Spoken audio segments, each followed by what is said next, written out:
Hi, I'm Hilary Hess. You're listening to Helping Happiness. Today we have on Katherine Walters. She's the author of the Arydian Chronicles. We're going to talk a lot about her book and what it's like being an author and what her journey was. Just a little background for Helping with Happiness. This podcast is for moms and families that just want to add a little bit more happy in their life. On the Helping with Happiness website, we talk about family travel, family recipes, and home hacks. And on this podcast, we invite guests to come on so that we can learn more about them and how they are maneuvering their family life and what it looks like. I can't wait to get started and introduce you to Katherine. I am happy to introduce our friend Katherine Walters to you today. She is an author of the Arydian series, which has been really awesome. You can see the little trilogy here behind me. That it's been so fun to read. And welcome, Katherine. Thank you so much. Thanks for having me on. I'm so excited to be here. I am so excited to talk about books. I mean, I've been in and out of book clubs for most of my married life. I love reading. I love books. My only complaint is that I don't have more time to read because it's just such a fun thing to do. I would love to hear about your family and what you're up to. Well, I've got 5 boys that have all grown. My youngest is the only one that's not married. So I've got 4 beautiful daughter-in-laws, and I've got 2 grandchildren with 1 on the way. My youngest is dating a beautiful girl that we're kind of crossing our fingers about. And my husband travels a lot with work, and I've just been able to tag along with him ever since our youngest left home. So I'm getting to see parts of the country I've never been to, and just spending some time. It's kind of nice to be in hotels away from everything because it gives me a little bit of time to read and research and without any other distractions or, housework. Who wants to do that? Oh, I think that's fabulous, though. What a great way that you have a job where you can be remote, and that probably being different places boosts that creativity too, I'm sure. Yeah, very Seeing new much. places and being in new things. Really cool. Well, how long have you been writing, and how did this all get started? I've been writing since I can't remember ever starting writing because I've been making up stories since I was old enough to talk, I'm sure. I wrote my first book when I was 7 years old. Oh my And gosh. it was terrible, and I illustrated it myself. And I brought it out to my dad, and I was so proud. Okay, I brought him out the first couple pages of it, and the first thing he said was, "This is a terrible book, hon. You can't kill your main character off in the first 2 pages." And I was so devastated, but being a stubborn person, I kept at it. So it was good advice. He was right. You just can't kill off your main character in the first 2 pages. It was good Well, it was advice. a short story, I guess. Very, very true. Yeah. So, yeah, I just love writing it. Stories since I was old enough to hold a pen. My best friend, Karen, she's also my cousin. We would spend long hours on the phone back when you were attached to a wall, just making up stories. And between the 2 of us, we decided that being a writer was like the perfect mom job because you could be at home and raise your kids, but you could still do this other part of you, which was something we both loved and really enjoyed. So that's just something I grew up with. I just had always wanted to be a writer. Um, the writing part wasn't as hard as the publishing part. It's a lot harder to get your foot in the door in the publishing part of it. So even though I did a lot of writing through all those years, I didn't really start buckling down and writing stuff I was serious about sending out until after I was married. And I sent out a ton of stuff. My first series that I wrote was for middle readers, and it's called Tree Sharks. And it was this series about these kids who get sent to live with their grandfather who lives on this strange remote island, and they come up with these really, really strange animals that are not very friendly and trying to figure out their place in this. So I sent this series out all over the place, and it actually got picked up by a publisher. And I was so excited, and they wanted the next 2 stories in the series. I had 6 books. They wanted the next couple. So I hurried and wrote them out. I sent them out, and then they decided that they were going to drop the project. And it broke my heart. I was just devastated, and I just decided, okay, I'm never going to write again. I'm just never going to do it. This isn't meant for me. So I gave up for several years.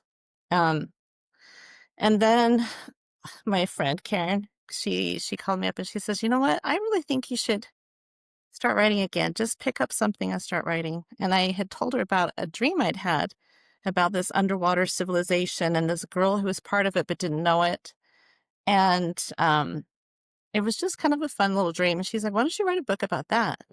So I sat down and wrote, about 30 pages into this. And at the time, my dad had fallen and broke his hip in Utah. So I flew to Utah to be with him in the hospital. And while I was sitting there for hours with him, we were just bored. So I'm like, hey, do you want to hear this weird story? And he's like, yeah, sure. So I read him the 30 pages and he was just entranced. And he's like, well, what happens to her? And I'm like, I don't know. I haven't, I haven't written it yet. So he's like, well, go home and write it. So I did. I went home and I wrote the rest of the story. And it was huge. It was 500 pages, which is way too long for a first book. Just poured my heart and soul into this book and started sending it out. And I didn't get a lot of success. I got a lot of rejections. But at the time, this is kind of a testimony to me because I had always wanted to be a writer. But at the same time, I think God has times and places for everything in your life, even your dreams. And even though I worked so hard and tried so hard to be a published writer, it just was never the time. So I think there were two components. I needed to be working on it, but I also needed to be willing and available and aware of the timing. So there was a neighbor that lived down the street from us, and her daughter came to live with her because she fell or something and she needed to be there to help her. And she happened to be a published author. So we became friends because our kids were the same age. And I was so nervous to ask her this, but I did. I'm like, would you be willing to read this manuscript? I know you hear that probably all the time. And she's like, sure, I'll read it. Bless her heart, because it was a huge manuscript. But surprisingly, she loved it. She said, this is really good. You need to take out 200 pages. But she's like, I think it's really good. And if you don't get it published or picked up, then you should self-publish it. So I went through the process of taking a third of my book out, which was really painful. Oh my gosh, that is so hard. So It hard. was hard. I was just peeling, like, you got to pull these little strings because there's parts that like branch out in different areas. I'm like, okay, this character touched this person and this scene. Oh, it was a nightmare. But pulled it together, got a 300-page book and started sending it out. Still didn't get published. So I got it down to a smaller, formable book. And my sweet husband, bless his heart, he is just the most wonderful supporter. For Christmas, he printed my book out in just in published form. He just got it all printed out with a beautiful cover and gave it to me for Christmas. And I just sobbed because I'm like, oh, I'm holding my book. That's the dream of every author, to hold their I'm a book. published author, and this is my book. Yes, even though it was just so, it just kind of gave me the courage to start thinking about self-publishing, which I did. I went through like 10 full edits of just trying to clean it up, make it more concise. I felt like I had a beautiful product. Made my own cover, sent it out on Amazon, and waited, and nothing really happened. So the next part of this is, I've got a book, I've got a product. I went to the temple with some friends of mine, and we stopped at Moon's Book that was just down the corner from the temple. And we all went in to just do our shopping. And I asked the person that owned the store, I'm like, do you sell fiction? Okay, when you go into a store and ask somebody if they sell fiction, the natural response would be like, yeah, I'll see or whatever. Oh, yeah. But instead he says, why, have you written something? And I thought that was just the weirdest thing in the world. And I said, well, as a matter of fact, I have. And he's like, well, if you want me to read it and I like it, you could sell it in my store. And I was like, what? Oh my goodness. So I sent him a copy of it and he read it. He loved it. He says, come on in, do book signings and sell your book here. So I did, and it started doing really well. But then we had a really big hiccup. His book company was getting taken over by Deseret Book. And Deseret Book is very particular about how they have their books published. And there were just 3 distributors that they would go through to get their book products. So this guy was so kind, and Jake Vasquez, I'm probably mispronouncing his name, but he was wonderful and very supportive. And he gave me the names of the people who would be distributing books for Deseret Book and said, call them and see, you've already got a product. Maybe they'd pick you up. So I called the first person, didn't get anywhere. I called the second place, got less than nowhere. Nobody'd even answer my phone calls or return them, or, they just were completely closed door. So the third place, I just gave up on. I'm like, there's no way. There's just no way. I'm just barking up the wrong tree. And then my dear friend again said, just call him. Just call him. What does it hurt? Just call him. So I finally got up the courage and I called, and this man answered, and he's like, well, just tell me about your book. So I'm like, okay, at least I have a person that's going to talk to me. I know. Not sent to some random voicemail or who knows where. Yeah. So he's like, well, send me the book. We'll take a look at it. So I'm like, yes. I sent him my manuscript, and I didn't hear from him for about a week. And then he called me up and he's like, all right, here's the deal. I work for Ringmaster, the ones that make the CTR rings. We are starting a new branch and we're going to be doing publishing.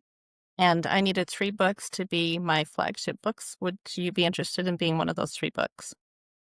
I'm just like, all the angels started singing, and I just cried and screamed and wept and was like, yes, finally.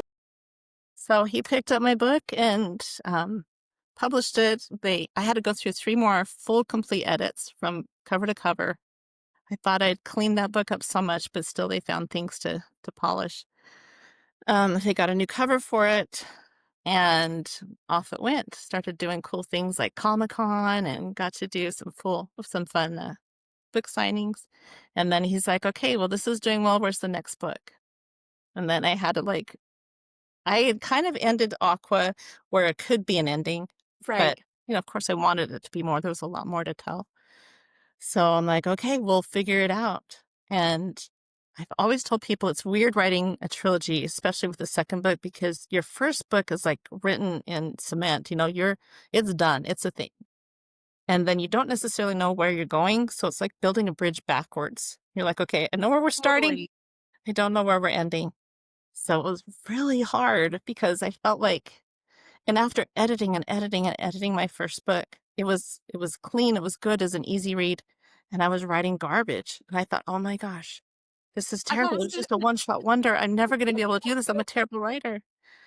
And it wasn't until like a couple months later that somebody finally pointed out to me, you're just not used to reading the draft. You're so used to rereading and rereading the manuscript that now you're not giving yourself permission to write draft form. And that was just such a revelation to me. And I'm like, okay. So I had to give myself permission to just write the story and not worry about all the different little, Yeah. yeah. Not being polished right on the first shot. Yeah. Yes, yeah, Yeah. that was the hard thing to learn. But I wrote that, got it out, and then of course we had to have the ending. So we finished with The Abyss, which I think is my favorite book that I've written out of all of them. Oh, I love that. I need to get to that. So I'm halfway through Aftershock right now, right here. Red Aqua. I'm on Aftershock, and then that's coming for me. I can't wait. So I read this book, Aqua, like a while ago. It must have been pretty. I mean, this was not the original cover. This is when you redid it with the second time, right? So, I mean, somewhere around the time probably that you were getting that cover, because it was years ago that I read Aqua. So I was rereading it when I got Aftershock. I said, okay, I haven't read Aqua in a long time. I need to reread it and remember who everybody is. It was like reading it for the first time. I was like, oh my gosh, this is so exciting. I totally got the good guy and the bad guy mixed up. Like, I was like, wait, I was sure he was the bad guy. And when I read it the first time, and it was awesome. I loved it. Thank And you. that doesn't always happen with me for books. Usually they stick with me, but it was so fun and exciting. So now I'm partway through Aftershock, and it's just really fun to jump into a series that's clean and exciting and adventure and a little romance and like just all the things that I love in a book. So it's been really fun for me. I love it. That's my goal. I've always wanted to write stuff that was clean, but yet still entertaining. I feel like there's such a gap in that market where Yes. all the good stuff is just full of garbage. And I don't want my kids reading that. I don't want to read it. I just don't want to Or pollute the it's world with it. cheesy, right? And you're not Yeah. cheesy. So that's what I really thank you for not being too cheesy. Thank you. Because I think it's hard to find that line sometimes between being too sweet and good and just having some exciting moments. I don't know. I love it. So I'm It just very seems so excited. funny. My 11-year-old, when he was reading, I think he was reading Aqua. I can't remember, either Aqua or Aftershock. but he was reading it and he came down and he's like, "Mom, you did this to people?" Like, because there's terrorists involved and there's criminals. Right. Like And he's it's just like, "You did this?" I'm like, "No, no, no, no, it's not. I didn't." this is just a fun fiction book, but we got to tell a good story here. We got to have some Bad excitement. things have to happen or else it's not gonna be very realistic. Oh, well, and it's not going to be very interesting to read if there's not going to be anything to. So I would think writing the second book would be really tricky because you're not, I mean, you have a beginning and an ending, but it's not like when you're writing the beginning of an ending of your final book or your first book, right? It's like beginning of the ending, but you're still in the middle of the story. That would be hard for Yes. me to figure that out. It was by far the hardest book. It was I spent so much time thinking about it and wondering about it. I was actually partway through the 3rd book before I even knew how the love triangle was gonna resolve. Oh, I'm And sure. I still didn't even know how it was gonna resolve until probably 2/3 of the way through writing the last book. So, a lot of it is a journey of discovery, which I thought was kind of a detriment. Um, I was trying to figure out why it was so hard, and there's all these self-doubts that you get, like I was saying, like, "I'm a terrible writer, what am I doing?" But I went to this conference, just at some little library, and there were 2 authors, and they were arguing about pantsers and plotters. I'd never heard that before, and one was saying, "Okay, it's really important that you make an outline and you follow that so that you know where your story is going." And the other one was like, "No, you evolve along the way. You get to know your characters as you write them." And he's like, "You can't do that. That's just ridiculous." And they were just arguing. And it finally just occurred to me. I'm like, I'm just a different kind of writer. I'm a pantser. I go by the seat of my pants. That's why they call it that. I'm not a plotter. Mhm. So there's nothing wrong with my brain. That's just how I do it. I just write as I go. And it was so freeing to actually learn that about myself, that it wasn't some sort of detriment. It was just a different style. I love that you're on a journey at the same time that your characters are on this journey. I think that's really cool. So what do you do when you're getting criticism from your critics and from your publishers and like how do you handle all that? Because that would be really hard from your editors. I mean, I've known just some other friends that are authors and they get told very much what they should write, how things should end, and I feel like that would be really hard when you feel like this is like so much a part of you putting this on paper and then having people tell you to change it. It is. I've often said that selling a book that you've written is a lot like selling a picture of yourself because there's so much of you in it. Authors like to say, don't write yourself into a book. And I personally feel like you can't.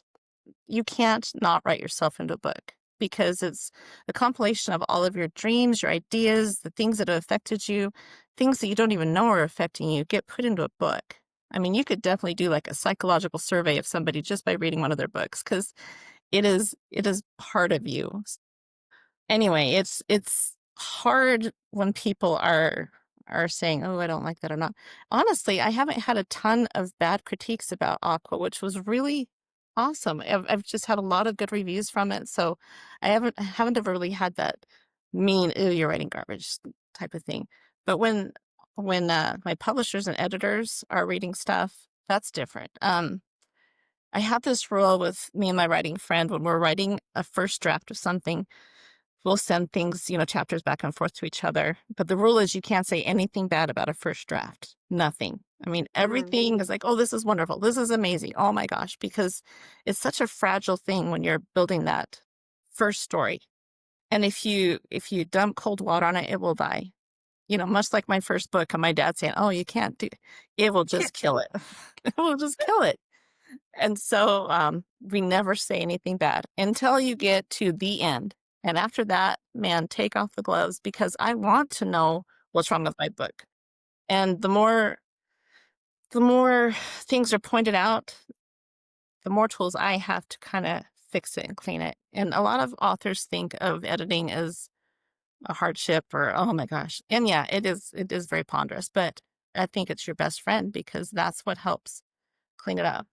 It's like you're building a house. So the rough draft is the timbers and the skeleton of it. And then you fill it all in, and then you're editing it by just changing things around and making things look pretty and like, that chair doesn't go well here, and this one would go better there. So it's actually kind of like redecorating. And Mm. it can be a very, I don't know, like a rewarding process to be like, okay, now it sounds good, it looks good, my characters are doing what I want 'em to. So I look at critiquing as a friend. I really would rather get all the critiques done so the when I actually send something out, it's ready. I love that you have a writer friend that you send things back and forth to. Do you feel like that's been a secret to your success, is having someone that you can truly send edits back and forth with?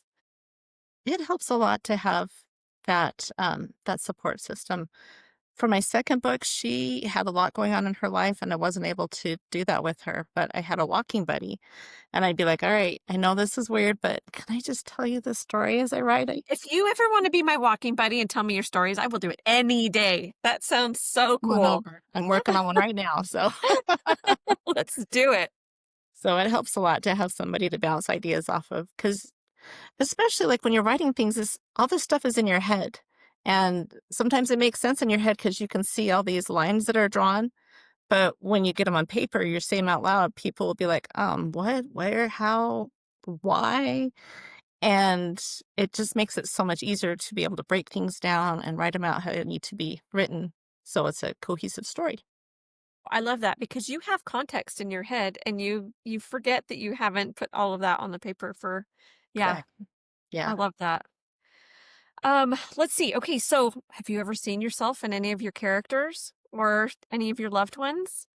Yeah, all writers do this, but I still people all the time. I still personalities. It's like I said, it's part of everything that you do, all the people that you see. Actually, the main character, Marin, in my series is kind of based on my writing friend, my best friend, because she's terrified of water. And I always thought that is so weird because I love water. You put me anywhere near water, I'm taking off my shoes, I'm going in because I just love being around it. And it was so foreign to me that she'd be like, "Oh, no, I don't wanna go in." I just thought, "What? Are you crazy?" So, that's kinda what got me looking down that path of what would it be like to be afraid of water, and how would you act? And then my character, Marin, is, terrified of water. She's had this traumatic experience in her past, and she's trying to overcome this because she's raised by a marine diver, and she lives in California, the ocean's part of her world that she just can't participate in. So I used her as kind of a jumping off board for this character, kind of exploring what that would feel like. And then I kind of came into that because then she overcomes this fear and then she's just like, you know, exploring the depths and just understanding all this world that she was never able to be a part of. And now it's just a part of her. So yeah, I think I do. I put a little bit of myself in there. I put people that I know and love in there. I had a neighbor that's like, "Can I be in one of your books? You can kill me if you want," and I did because I just personalities are just taken from what you know. Yeah, I Who love knows? that. Maybe you're gonna end up in one of my books one of these Yes, days. feature me. Hopefully I'm nice. Hopefully I'm not the villain. So I was wondering, have you lived in California? Like what or you've just visited there? I wondered what the inspiration was for the California coast. Just visited there. My husband's family is from California, and we'd go on vacations there, and I would just sit on the beach and, I don't know, there's just something so peaceful and healing about the ocean, and something so mysterious because there's just this huge expanse of, what's below the surface, what's behind that door, and, um, so I just figured that was a good setting for everything that was gonna go on. I needed something that was, of course, close to the coast and had access, and something I wanted to write something that I was familiar with. Actually, my first actual cover when I was self-published of Aqua was a picture that I took of the sand and ocean on the California coast. So, Cool. yeah. Well, it felt very familiar to you as you were writing, and so it just felt like, "Ooh, did she spend some time here? Is she grown up here?" You could feel your love for the ocean and the coast in your writing. So that was really fun because I we lived in California for 7 years, and I love Did the you? ocean too. I love the coast. So anyway, it was just fun to read that and live that with you a little bit through that story. All the places that are in my books are real places too. I like to Mm. research it and, you know, Point Magoo, that is an actual military base. Every place that's on there, I've researched and found. Even in my last book, there's a part where they're working in these trenches underwater, and I researched the Hudson Trench off the New York coast, and Hmm. um, it, I think that's part of the fun of it. That's kind of the candy I for was just going to ask you is the research part of the fun? Like, yeah, is that yeah, maybe the favorite part? Just it researching these is. places? Because it's way more interesting and way more easy to research than it is to write. So, yeah, you can get lost for a long time doing the research. Like, oh my gosh, my last book, I had to learn about different kinds of um, jet fuel, how far a jet could fly on a certain tank. I had to get people to different parts of the world at different times, and I had to figure out time zones. It was just amazing. I had to learn about the sewage systems of aquarium places, like stuff that I would I have never have ever never thought. thought about how much you have to learn to write about something. That's actually really kind of cool. It's fun. It's really fun because you're directing where you're going with it. And the more details you put into it, the more real your world is. I actually, for the part in Abyss where they're escaping from an aquarium, um, I called around because I was trying to talk to somebody to get some ideas like, would this kind of system work? And they wouldn't even give me information because I guess there's a lot of people that are against aquariums, like the large, like Shamu and California aquariums. So they wouldn't give me any information because they thought I was a terrorist and I was going to go blow up their systems or something. My goodness. So I finally found a man that would talk to me, and I'm like, look, here's my website. I'm a best-selling author. Please just give me some information. And he was kind enough to look through my stuff and say, yeah, that's legit. Okay. All right. You're not mad at us for what we're doing with the fish. Yeah, it's funny. Oh, that is really funny. Okay. So let's see. So as you're writing the story, it sounds like you kind of write by the seat of your pants. So I don't know if you always have kind of a thing that you think that it's going to end at, but does that change as you go? Or do you? Absolutely. Like in my first book, when you're talking about the bad guy and the good guy, I didn't know that was going to happen until I wrote it. It was the Oh weirdest my thing. gosh. I'm just typing along and I'm just like, oh my gosh, this could be my word. And then I just kind of flash back through all the things that I'd written about this one character. And I'm like, oh my gosh, this, oh my gosh. And it just was like this revelation. And I was just typing so fast, I could hardly stand it. And as soon as I got done with a couple chapters of it, I handed it to my husband. He's like, what? What? You knew this all along? I'm like, no, I didn't. No, I didn't. But I was so excited. So it's kind of cool Very because exciting. you just want to like get in and discover what's going to happen to your characters. It's kind of a terrifying, but yet really fun way to write. So yeah, Oh, it does evolve. and they're your friends. It's so fun to see what's going to happen to your friends. I'm sure you love these Yes. characters. Yeah. That's so fun. Yeah, it was very That's hard so to fun. close the last page of the last book It would because be feeling they've very been living in my head for bittersweet. a long time. Yeah, yeah, very. So if your books were made into a movie, do you know who you would cast if you could pick?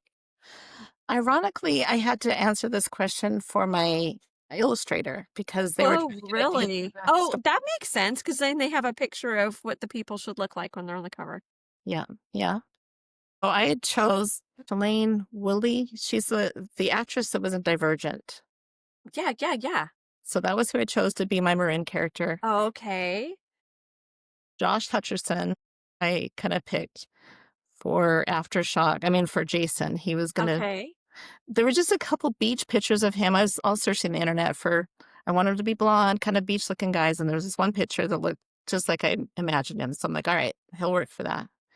And then So we've for got Mark, Tris, we've got PETA. Got it. and then the actor that played Prince Caspian, I chose for Marcos because he had kind of that fun little accent and the dark hair. Yes. Right. So yeah, Those are some of my favorite books. So I think that I'm loving and movies. I love those books and movies. I think that's a great cast. Let's do it. I agree. Although they kind of aged out of it now. I think we'd have to That's true. They might make it not be younger. quite as young as they should be for the books, but oh, those are great. I love that. It gives us a good picture into your mind of what you're thinking when you're writing it, which is fun. You said that you did this as you were a mother, but I'm like, how do you prioritize your time to be able to find those times to write? Like, how did you make all of that work throughout your mothering? And even in your schedule now, I'm sure you're still, it's always a balance, even if you got kids out of the house. It is hard. The thing that I finally had to do is I just had to make work hours and just treat it like a job. So I would be like, okay, from 10 to 1, I'm going to write. And honestly, I couldn't get a lot done until my youngest was in kindergarten. But before that, I would just kind of still little snippets of time when they're busy playing. The 5 boys, they were playing with themselves enough that I could sneak some time away. But it's hard when you're writing because I need like blocks of time where you can get Right. involved in the story Especially without when you get in your flow and you're like, stop it, yeah, quit fighting. I'm in my flow. exactly. So I found the time when they weren't around was the easiest. Some writers do it after the kids go to sleep, some before they wake up in the morning. I just finally had to just settle on some work hours and do it while they were at school because and there were times where they would come home from school and I would feel like I'd been underwater all day long. They come rushing in through the door and I'm like, I just want to take a big deep breath. Say, Mom, have you killed anybody today? No, I haven't killed anybody today. These are great conversations. I love it. I know, you have to learn such weird things. I had to learn how long it takes to drown somebody. I really hope the FBI never goes back through my searches because I would be in trouble. I think you become more educated and smarter as you write, which is really kind of a cool thing. So, and you're educating all the rest of us. It's really fun. The more realistic that you make it, the more that it, like when you actually learn those details and don't just go on a whim, the more fun it is to read because you feel like you actually are knowledgeable and you know what you're talking about, so it makes it a lot more fun as a reader.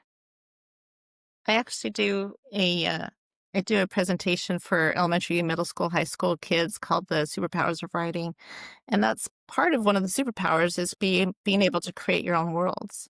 So we talk about how you get this ability to put your own world into on paper so other people can visit it. And the more details and the more realistic you make it, the more immersive it is, and the more people want to visit it. So that's your first superpower is you get to create this world. And the second superpower was you get to change the world you're in through the things that you write, which is really exciting to me. I get really excited about when I do this presentation because I go back through like Jules Verne and some of the things that famous writers have written that have changed actual life for regular people. Like Jules Verne wrote 20,000 Leagues Under the Sea. Okay, submarines didn't exist at that time, and the things that he wrote in that inspired the people that actually made these things. So, like they even used ballast tanks as a word for something, but that was directly taken out of his books, which I think is amazing. The kids always like I talk about tasers because I'm like, okay, who knows what taser means? And nobody knows. I said, well, it actually is named after a character, Thomas A. Swift, who was it was a like a cartoon, like a comic book thing back in the day. And the man that invented tasers actually took the name of that and used it to name the taser Thomas A. Swift Electric Rifle. So, because this boy in the comic book would go around and fight space aliens with his electric rifle. So this man Oh my actually gosh. created an electric rifle and named it after his character. Isn't that cool? It is really cool. I love how literature can influence so much of the world. I mean, I think of like Harry Potter. I mean, I Yeah. think there's like so many references to the Wizarding World and Star Wars and, just all kinds of media that has had these bigger, it's just part of our world to know about the Avengers or whatever else Yeah. is Isn't it happening. amazing? Have you ever tasted butterbeer? Yeah. Yes. Oh, You've love it. tasted Yes. butterbeer. That's something that somebody just thought of in their head, and now it's something that exists in our real world. That is so Yeah. cool to me. It's I on love menus at restaurants. It's amazing. yeah. Yeah. Something that people make for birthday parties. It's just the coolest thing that became part of our world now. It's Yeah. exciting. I love it. It's so neat. I think that's one thing I love about books is that it takes somebody else's world that they see and then shares it with someone else so they can dive into it for a minute. It's like being in that. I keep referring Harry Potter. Maybe it's because it's like fall, I feel like, over their heart. But you're, like, jumping into that pensieve, right? And you're looking at their thoughts and you're experiencing it. That's what you get when you read a book, right? You feel like you've dove right into somebody's world and experience it with them, and it's just awesome. I love it. Exactly. And you all get to share this experience. So it's cool because you all get to see through the same lens and experience it together. So it kind of has this unifying effect, which I think is really cool too. Mhm. No, I love that. I love that. Do you have any advice for aspiring authors? You said that you did those classes at the elementary school. Do you have any other advice for aspiring authors? Yes, yeah. Actually, that's the number one question that I get when I do I'm author visits. sure. I think the number one thing is to finish what you write. So many people start writing, some people dream about writing, but very few people actually finish something. So, number one is you got to have something finished. Number two is you have to not be afraid to let people see it. When you're in like elementary school, middle school, high school, you got to be kind of careful who you let see it because there are a lot of, you don't want to just give it to some friend that's going to pour water on Yeah, it. 'cause people will tear you apart sometimes. Yeah. Yeah. So, give it to a trusted teacher or somebody that has your best interest in mind and let them see it because the more people see it and the more feedback you get, the better it's going to be. And not be afraid of edits. And don't be afraid to write bad stuff, not like nasty stuff, but like give yourself permission to just write stuff that isn't very good because it can all come out in editing. Great. And actually, there's my friend that I was telling you about that read my giant manuscript. She gave me one of her books that she had just barely finished that was just in draft form. And I read it and it was terrible. I mean, the plot and everything was good, but I'm just like, this is how everybody's first drafts look. So it was so empowering to me to think, okay, you just have to write the story. Just get the story out there. You can make it all pretty in editing. And that was very freeing. That Yeah. great And don't get, advice. I think a lot of I think when people keep at it, it'll eventually happen. The people that really, really work hard at it, they're going to get published. I love So it. don't be Go for afraid of those work. dreams. Work That's hard. right. That's right. So, what do you have coming out next? What are you working on? You said that you have some stories going on. What's happening I now? do. I'm actually, I've been working on the Tree Shark series because I was so sad that it didn't get published. It's a great story. It's one that I told my kids forever. So I've got the first book in the Tree Shark series done. We're just looking for an illustrator. Good. So that's gonna keep me busy for a little bit. It's for like 10 to 14-year-olds. Great. So that's gonna keep me a little bit busy. But then I've also got an adult standalone book that I'm working on called Erased. And I'm really Okay. excited about that one. It's my first foray into real fantasy. So it's about a girl who gets basically kidnapped by this very young, very handsome fairy prince. And she loses her brother along the way. And it just kind of deals with how losing that person left such a hole in her life and how it motivates her to get him back. And I'm very excited about it. So Yeah. Oh, I love that new energy that comes with new ideas. It's the best. exactly. Oh, it's the best. Well, was there anything first of all, we need to tell everybody where we can find you in your books. That's pretty important. So, go ahead and tell us where we can I found you at the farmer's market. I was so glad that we bumped into each other there. I mean, not that I don't know where to find you before that, but that was where I got your second and third books, which is really fun. You can actually find me anywhere. I'm on barnesandnoble.com. I'm on walmart.com. Aqua's been made into an audiobook, so I'm on Oh, iTunes. cool. All three of them are on ebooks, so you can find me on Nook, everywhere that you can find ebooks and stuff. I'm pretty easy to find. Or you can go to So, W. when you did the audiobook for Aqua, did you get a reader or are you reading it? Oh, goodness, I would never want to read it. My voice is scratchy. Plus, there's so many different nationalities there and different accents. Oh my gosh, I would never. I did not realize how horrible I was going to make It's it. like a theater production, right? It is. And we had a really, really good reader. The reader that does it now, she's pretty good, but the one that I had was perfect. and she vanished. So my publisher went with my second choice, which she's great. And I'm so grateful for what she did. But yeah, it's a hard one because there's just so many accents. But I'm trying to work on getting Aftershock and Abyss into Audible. So Awesome. we'll see. I would love for it to get picked up and put into a movie. That's my real dream for it. Oh, that would be awesome. I hope it happens. I wish Me I knew some movie people so I could put you in touch with someone. Maybe someday. Maybe I'll bump into someone along the path. Yeah, I hope so. Oh, awesome. Was there anything else that you wanted to share before we move on to our helpful and happy questions? Not unless you have any more questions. Okay. So I love to do these three helpful and happy questions because helping of happiness is all about helping moms and families find just a little bit more happiness in our life because it can be a little bit of a drag. And you're doing that job by writing these books where we can escape our reality for a little while, right? So Yeah. the way I'm doing my job is by providing yummy family recipes and fun travel itineraries and little home hacks, which we get from the podcast. So, my first question for you is what is your favorite food or meal?